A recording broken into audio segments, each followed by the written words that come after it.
प्रितीच्या बाबा तुमकां सगल्यांक देव बरो दीस दी म्हणटा.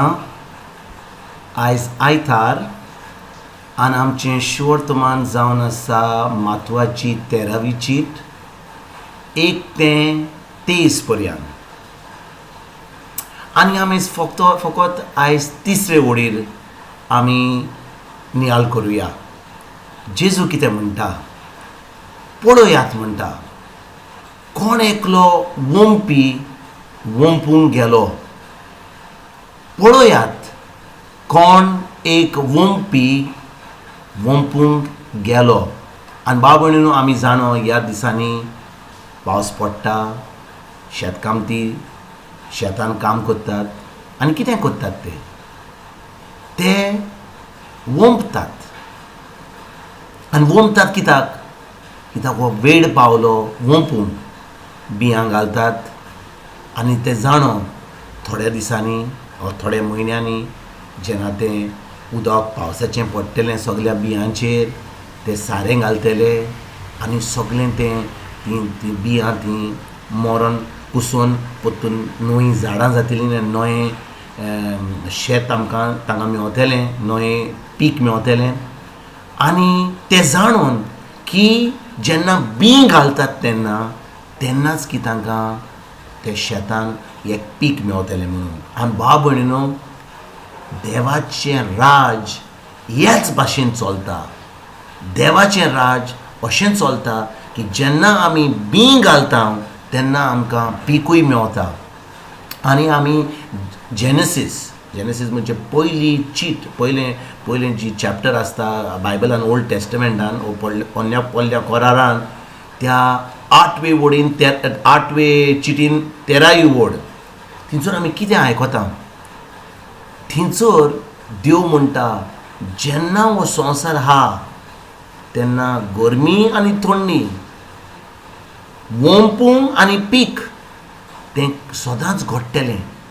आनी भाव भयणीनो आमच्या जिवितान जेन्ना आमी उतरां उलयता, आमी कितें कोन्यो कोत्ता, आमी कितें चिंता, हें सगळें बरोबर जावन आसा आमचें बीं जावन आसा. आमी हें ओंपता आमच्या जिवितान.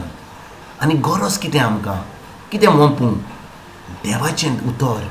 कित्याक भाव भयणो आमी बिश्टें सोय कितें करना, आमी बिश्टें उतरां उलयना. जेन्ना आमच्या मनान कितें चिंतना येता तेन्ना आमच्या चिंतना वरवीं आमचें तोंड उक्तें जाता आनी आमी उतरां उलयता. आनी उतरां उलयल्या वरवीं त्यो कोन्यो करूंक पावता.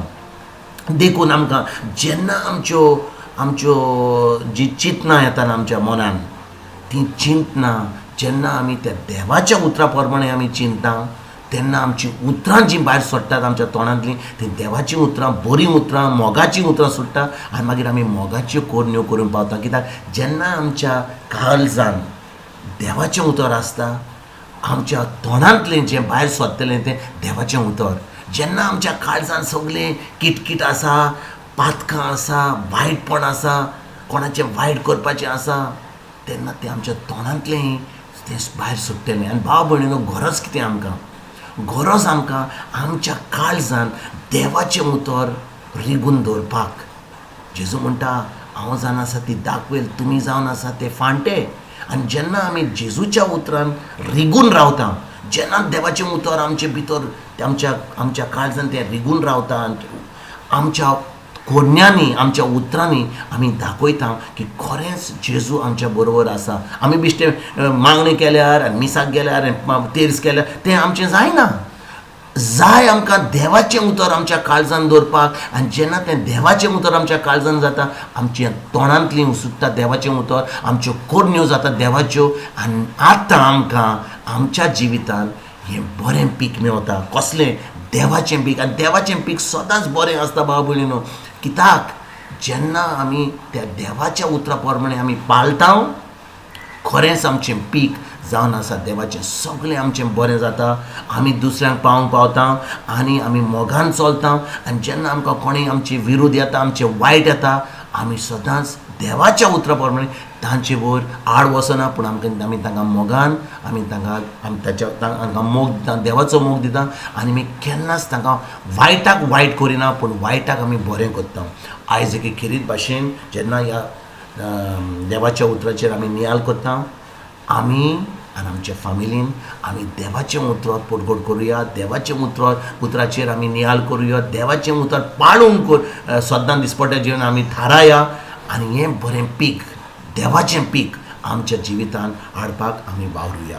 आयज तुमकां ह्या आयतारा दीस तुमकां आनी तुमच्या फॅमिलीक हांव एक बरो दीस आवडयतां आनी हांव सजमतां की तुमी खरेंच देवाच्या उतरान रिगून रावल्यात, तुमी सगळीं फॅमिली भाशेन देवाचें उतर वाचतात, नियाल करतात आनी तुमचें जिवीत भावार्थान मोगाच्या देवाच्या मोगान आनी पेल्याच्या मोगान वाडत वेता म्हणून हांव सजमतां.